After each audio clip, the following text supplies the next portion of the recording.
Untuk mengetahui informasi terkini, kita bergabung dengan jurnalis Kompas TV, Flora Batlayeri di Sorong, Papua Barat Daya. Selamat pagi Flora, setelah dari Pulau Kawei di Kabupaten Raja Ampat, Kementerian Kelautan dan Perikanan akan melanjutkan pengawasan kemana dari informasi yang Anda dapatkan?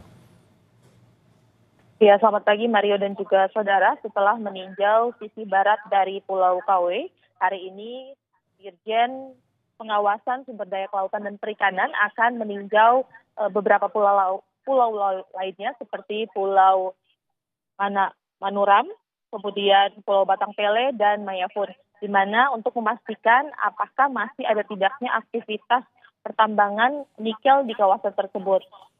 Dirjen Pengawasan Sumber Daya Kelautan dan Perikanan akan berfokus untuk melihat kondisi kelautan, ruang laut, dan pulau-pulau kecil yang ada di sekitar pulau-pulau yang melakukan aktivitas pertambangan agar memastikan bahwa sisi laut tidak tercemar dampak lingkungan dari aktivitas pertambangan tersebut.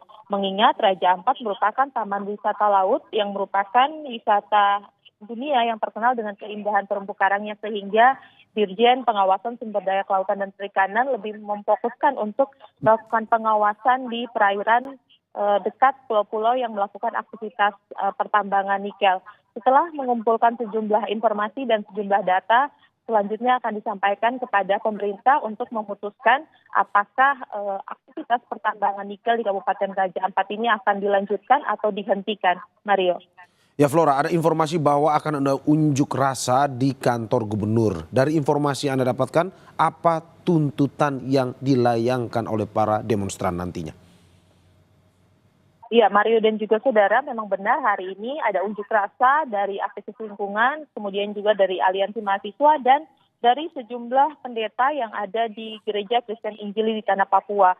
Mereka sudah berkumpul sejak pukul 8 waktu Indonesia Timur di Taman Sorong City dan kemudian sedang melakukan long march dari Taman Sorong City menuju ke kantor gubernur, di mana masa aksi ini menuntut agar pemerintah daerah, khususnya di Papua Barat Daya, benar-benar mengambil kebijakan dengan menutup semua aktivitas pertambangan nikel yang ada di Kabupaten Raja Ampat.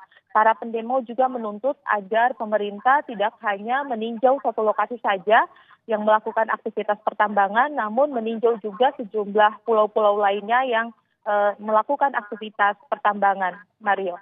Ya, terima kasih Flora Batlayeri atas laporannya. Selamat bertugas kembali.